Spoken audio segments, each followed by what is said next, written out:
Olá, tudo bem com você? Eu sou Priscila Ferraroto, faço parte da equipe de português aqui da Nova e estou aqui com uma função muito importante, a de fazer você mandar bem na redação do Enem. Gostou? Até rimou, não é? Pois é, eu vou passar para você aqui em algumas aulas todas as informações importantes para que você tenha um ótimo desempenho na prova. Vamos começar então? Vamos lá. Bem, para saber como mandar bem na redação do Enem, você precisa saber o que se espera da redação, não é verdade? O que a banca examinadora espera que você produza em seu texto. E para descobrir exatamente qual é essa expectativa, nós vamos nos basear num texto publicado pelo próprio INEP, lá na cartilha do participante. Você pode ter acesso a essa cartilha no site, não é? Se simplesmente jogar no Google cartilha do Enem, redação, ela vai aparecer para você com todas as informações, todas as instruções que eu vou aqui resumir a você. Lá na cartilha, você vai encontrar exatamente este texto, bem lá no comecinho. Vamos ler. A prova de redação exigirá de você a produção de um texto em prosa, do tipo dissertativo argumentativo, sobre um tema de ordem social, científica, cultural ou política. Os aspectos a serem avaliados relacionam-se às competências que devem ter sido desenvolvidas durante os anos de escolaridade. Nessa redação, você deverá defender uma tese, uma opinião a respeito do tema proposto, apoiada em argumentos consistentes, estruturados com coerência e coesão, formando uma unidade textual. Seu texto deverá ser redigido de acordo com a modalidade escrita formal da língua portuguesa. Você deverá também elaborar uma proposta de intervenção social para o problema apresentado no desenvolvimento do texto que respeite os direitos humanos. Bem, quando a gente lê, tudo isso fala, ferrou, é muita coisa. Eu não vou ser capaz de fazer isso? É claro que vai. Primeiro, é claro que muitas instruções que estão aparecendo aqui, de certa forma, eu diria que, nem precisariam aparecer. Por exemplo, você já deve ter ouvido falar em coerência e coesão, não é? Você sabe que coerência e coesão são dois elementos muito importantes num texto bem escrito. Ele até não chegou a mencionar, mas de certa forma, é lógico, a coerência e a coesão, estando bem construídas, o texto estando bem articulado, isso vai contribuir também para a clareza da mensagem. Eu pergunto, você acha mesmo necessário que alguém diga escreva um texto claro? Escreva um texto coerente e coeso. Não é? De certa forma, isso já está implícito naquilo que se considera um bom texto. Um texto que vai permitir um fácil e rápido entendimento da mensagem. Mas ainda assim, eu destaquei coerência, coesão e destaquei também, note, outras palavras. Texto em prosa, outras expressões. Dissertativo argumentativo, que é o tipo de texto a ser produzido. Coerência e coesão, modalidade escrita formal da língua portuguesa e proposta de intervenção social. Nós vamos então agora falar um pouquinho sobre cada um desses elementos. Vamos entender exatamente o que cada um deles significa.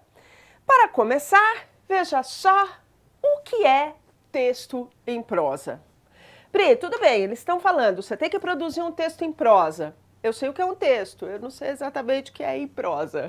Você sabe que eu já tive aluno que falou que teve dificuldade na redação porque na escola ele tinha feito texto dissertativo argumentativo, mas não texto dissertativo argumentativo em prosa.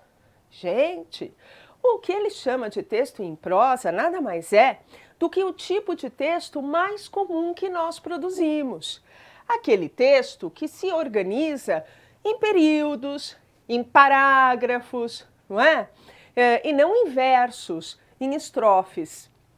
Normalmente um poema se organiza assim, não é? Em versos e estrofes. E o texto em prosa, não. É aquele que se organiza em parágrafos, constituídos de vários períodos. Uma notícia de jornal, por exemplo, é um texto em prosa, normalmente, não é? O romance que você precisa ler, inclusive para a prova, esse romance é escrito em prosa, tá? Um conto, uma crônica, são sim textos em prosa também. Então, texto em prosa, organizado em parágrafos, não em estrofes ou versos.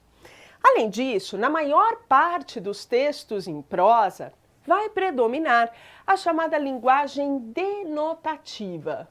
O que é isso, Pri? É a linguagem real, é a linguagem literal, mais objetiva, não é? Ou seja, a pessoa vai mais direto ao ponto. Num texto mais artístico, um texto poético, por exemplo, é mais comum encontrarmos figuras de linguagem, não é verdade? A chamada linguagem conotativa ou linguagem figurada. Não estou dizendo que essa linguagem seja proibida num texto em prosa. Ela não é proibida. Tanto que existe o chamado poema em prosa, né? Ou prosa poética, mas não é o que normalmente se verifica, tá? Num texto em prosa, em geral, a gente quer transmitir as mensagens de forma muito clara, muito precisa, muito direta, sem ficar floreando, não é? E por isso predomina a denotação, tá? Essa linguagem literal, essa linguagem real, mais ao pé da letra, o emprego do sentido próprio das palavras. Ah, legal, Pri. Só que lá também está aí escrito que eu preciso produzir um texto dissertativo argumentativo. E o que vem a ser isso? Bem, o texto dissertativo é aquele que visa ao desenvolvimento de um tema, ok? Quando nós desenvolvemos um tema, falamos a respeito de um tema, podemos falar de forma expositiva ou argumentativa. No texto com caráter expositivo, a nossa intenção é, haha, adivinhe? Expor. Né? Lógico, se o texto é expositivo, a nossa intenção é expor. Expor o quê? Simplesmente expor ideias ou posicionamentos que existem a respeito desse tema. Imagine que o tema seja, o aborto. Afinal, o aborto deve permanecer proibido ou permitido somente nos casos já previstos em lei ou não? Ele precisa ser descriminalizado, não é? Pois bem, num tema como esse, se você simplesmente apresentar os posicionamentos existentes, dizendo quais são as ideias, né, os argumentos usados por aqueles que defendem que o aborto seja completamente liberado. E por outro lado, quais são as ideias, né, os argumentos utilizados por aqueles que defendem que não, que o aborto permaneça proibido, você vai criar um texto expositivo. Por quê? Porque você vai expor as opiniões dos outros, você vai expor os posicionamentos existentes, não é? Ou as ideias que existem a respeito disso, os conceitos a respeito disso, a respeito do tema. Você não estará defendendo exatamente o seu ponto de vista, o seu posicionamento.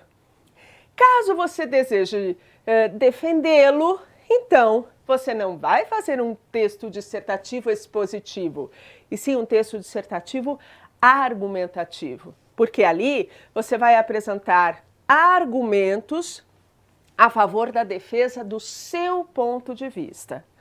Note que no Enem é justamente este texto que vão exigir de você. Então, num tema sobre a questão do aborto, não é? Não adianta só você dizer, existem pessoas que são favoráveis por tais razões. Por outro lado, existem aquelas que são contrárias por tais motivos. Tá, você expôs. E qual é a sua opinião? Se você não deixar clara a sua opinião, você vai construir um texto expositivo e estará fugindo daquilo que foi proposto pela banca, certo? Então, vá sempre para a argumentação. Veja só, nesse tipo de texto, você vai desenvolver, então, ideias a respeito de um tema e vai defender a sua opinião sobre esse tema. Por isso que a gente fala em defender uma tese. O que vem a ser a tese? É o posicionamento, é a opinião, o ponto de vista que você assume, não é? Quanto a um tema. E o tema, Pri, é o assunto? Muita gente acaba pensando assim. Rigorosamente, não é a mesma coisa que o assunto, porque o assunto é mais amplo, o assunto é mais genérico, tá? Então, por exemplo, você tem o assunto, saúde, né? Ou você tem o assunto violência. E aí você tem um recorte do assunto, uma fatia aqui dessa pizza, que é o tema. Então, por exemplo, você não vai dissertar sobre violência. Não, algo muito amplo, né? Você vai, na verdade, dissertar sobre um recorte a respeito da violência, sobre algo que se encaixa nesse assunto. Por exemplo, violência contra os animais. Perceba, violência contra os animais é um tipo de violência, não é verdade? Mas não é a violência de forma geral. Violência, então, é o assunto, é algo mais genérico, mais amplo, mais abrangente. O tema não, é um recorte, é algo mais específico. Tá claro? Muito bem. Bom, Pri, beleza, só que lá também apareceu assim, você vai ter que produzir um texto que tenha coerência e coesão. Afinal de contas, o que vem a ser isso? Que são dois elementos muito importantes, todo mundo sabe, não é? Agora, muita gente confunde coerência com coesão. Elas são, na verdade, coisas distintas. Tem relação, ok? Mas são coisas distintas. A coerência é a compatibilidade entre as ideias, de forma que não se cometam contradições. Podemos dizer, então, que a coerência está presa ao plano do conteúdo, ou seja, está mais ligada à ideia daquilo que você quer dizer, da mensagem que você quer transmitir. A coesão é a conexão entre as várias partes do texto, né, as suas orações. Essa conexão muitas vezes se dá por meio de conectivos, como conjunções, preposições, além de pronomes, advérbios, palavras que podem até mesmo evitar repetição de termos, o que é muito interessante até para tornar o texto mais bonito, concorda? A coesão está mais presa ao plano da expressão, não ao plano daquilo que se fala, né? O que se fala é o conteúdo, mas sim o plano de como se fala, tá bem? Por isso a ideia da expressão. É claro que os elementos coesivos não podem prejudicar a mensagem, não podem ferir a coerência. Vamos ver alguns exemplos aqui para que você entenda direitinho. Considere este texto. Após uma maratona, é esperado que haja disposição para a prática de exercícios físicos. Hein? Cá entre nós, a pessoa vai lá para a maratona. 42 quilômetros, muitas vezes embaixo de sol, não é? E eu pergunto, depois de correr 42 quilômetros, essa pessoa tem disposição para, sei lá, ir fazer esteira? Para ir lá na máquina de musculação? Difícil, você concorda? Quantas vezes a gente não vê as pessoas chegando assim, né? Cambaleantes. Porque, gente, são 42 quilômetros. Não é fácil, não. Então, dizer que após uma maratona é esperado que a pessoa tenha disposição para a prática de exercícios físicos, gente, é uma ideia estapafúrdia. É uma ideia contraditória, não é? Levando em consideração o próprio conhecimento de mundo. Podemos dizer, então, que neste período existe sim uma incoerência. Isto não é lógico, não é? Sabe quando a gente diz, nossa, isso não é lógico, isso não faz sentido? Significa, isso é incoerente. Agora veja o próximo. O atleta participou da maratona. A maratona teve muitos inscritos. As duas frases são claras. Eu posso dizer que elas estão corretas gramaticalmente. Não existe aqui nenhuma incoerência. As ideias não são incompatíveis, não é verdade? Mas você concorda que está meio ruim esta repetição? Acabamos de falar da maratona, no período seguinte começa de novo a maratona? Poxa, dá muito bem para evitar essa repetição do termo. Poderíamos, por exemplo, dizer: o atleta participou da maratona, que teve muitos inscritos, ou a qual teve muitos inscritos, não é? Se eu trocar este segundo termo, a maratona, por que ou por a qual, eu vou manter a clareza do texto, manter a correção gramatical, mas vou deixar o texto até mais bonito, já que a repetição vai ser evitada. Note, então, que eu vou cuidar da forma do texto, não é? Da maneira de me expressar nele. Estou no plano da expressão. Estou, então, trabalhando com a coesão. Agora, coesão e coerência são muito importantes e estão interligadas, sim. Muitas vezes, um erro de coesão pode, sem dúvida, afetar a coerência. Veja um exemplo aqui. O atleta participou da maratona, contudo, está cansado. Gente, ele participou da maratona, correu lá os 42 quilômetros, certo? Tá.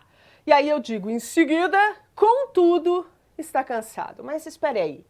Contudo, é uma conjunção adversativa. Isto é, uma conjunção que indica oposição.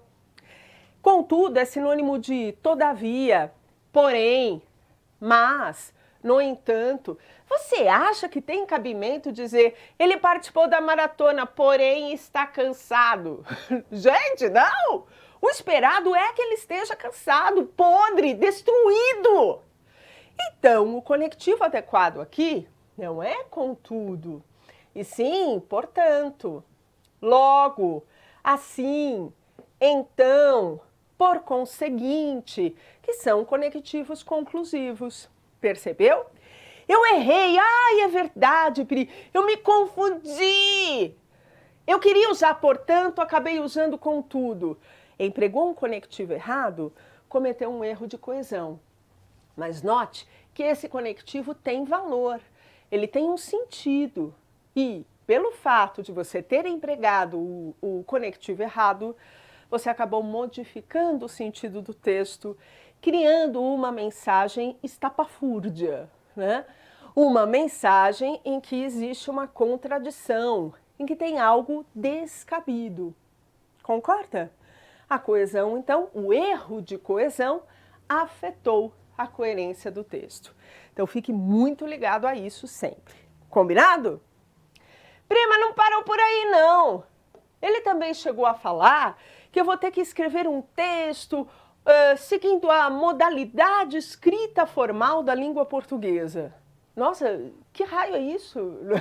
Acho que eu não estudei isso na escola. Eu diria que isso foi o que você mais estudou na escola especialmente nas aulas de português. Sabe as aulas de gramática que você teve na escola? Essas aulas trazem uma série de regras, não é isso? Regras que fazem parte da chamada norma padrão.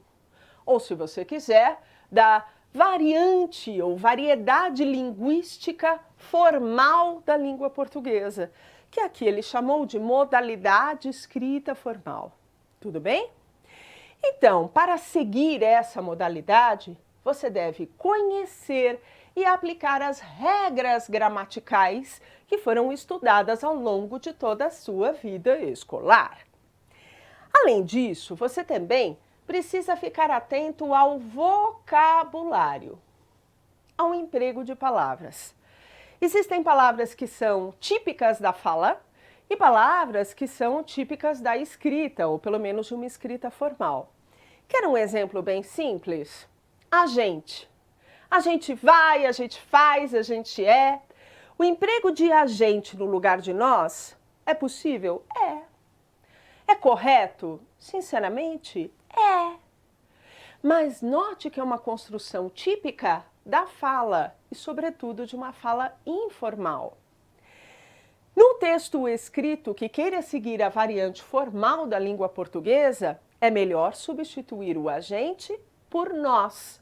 E, claro, conjugar o verbo na primeira do plural. Nós vamos, nós andamos, nós falamos, nós fazemos e assim sucessivamente. Ok? Então, fique atento. Obedeça às regras gramaticais estudadas ao longo de toda a sua vida escolar e fique atento também ao vocabulário. Isso é muito importante. Pri, esta parte aqui que fala de garantir fluidez na leitura, como é isso? Bem, muitas vezes as pessoas acabam, talvez na intenção de embelezar o texto, não é? Mexendo demais na ordem de seus elementos. Sabe hino nacional? Ouviram do Ipiranga as margens plácidas de um povo heróico brado retumbante. Tá tudo invertido, não tá? A gente quer dizer, na verdade, que as margens plácidas do Ipiranga ouviram o brado retumbante de um povo heróico. Só que para você chegar a esse entendimento, nossa, você tem que olhar a frase e falar, não, pera, vou arrumar, né? Deixa eu encontrar qual é o sujeito, qual é o complemento do verbo, o que está ligado a quê. Pois bem, gente, é claro que o hino pode ser bonito, tem a questão da rima, bababá, bababá, mas imagine ler um texto em prosa que trabalha com uma linguagem denotativa assim, né? Poxa, vai dificultar bastante o entendimento. Essa leitura não vai fluir. Então, fique muito atento à ordem dos elementos na oração, ao emprego de períodos. Tem gente que às vezes escreve um parágrafo de 7 linhas com apenas um período. E acaba fazendo uma série de intercalações, o que também pode prejudicar o entendimento do texto, dificultar, tá bem? Então, fique atento à estrutura das suas frases para que elas transmitam a mensagem da maneira mais fácil possível para o leitor. E para finalizar esta aula, vamos falar da proposta de intervenção social. Pri, está escrito lá, eu tenho de apresentar uma proposta de intervenção social. Pois é. Essa proposta nada mais é do que a sugestão de uma ou mais formas de agir com o objetivo de solucionar um problema ou de alterar ou manter uma realidade. Essa proposta de intervenção você deverá apresentar no parágrafo conclusivo de seu texto. Vale lembrar que você não terá a obrigação de resolver o problema. Temos tantos políticos há tanto tempo aí, né, trabalhando pelo país. Imagino que você, no auge dos seus 17, 18 anos, sei lá, um pouco mais, né? Você não tem a responsabilidade de resolver problemas que existem há séculos, não é? Mas você precisa apresentar uma solução, uma sugestão de solução que seja compatível com as ideias apresentadas e defendidas em seu texto. É isso que a banca espera. Vale lembrar que essa proposta não pode ferir os direitos humanos, não é?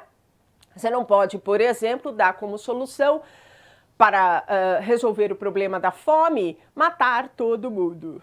Pronto, mata o indivíduo, morto, ele não vai sentir fome mais. Legal, né? Você fere um direito à vida que está, aliás, inclusive na nossa Constituição Federal. Tá bem? Então, tome muito cuidado com isso. Certo? Um grande abraço a você e espero você na próxima aula. Opa! Cadê? Volta! Vamos lá!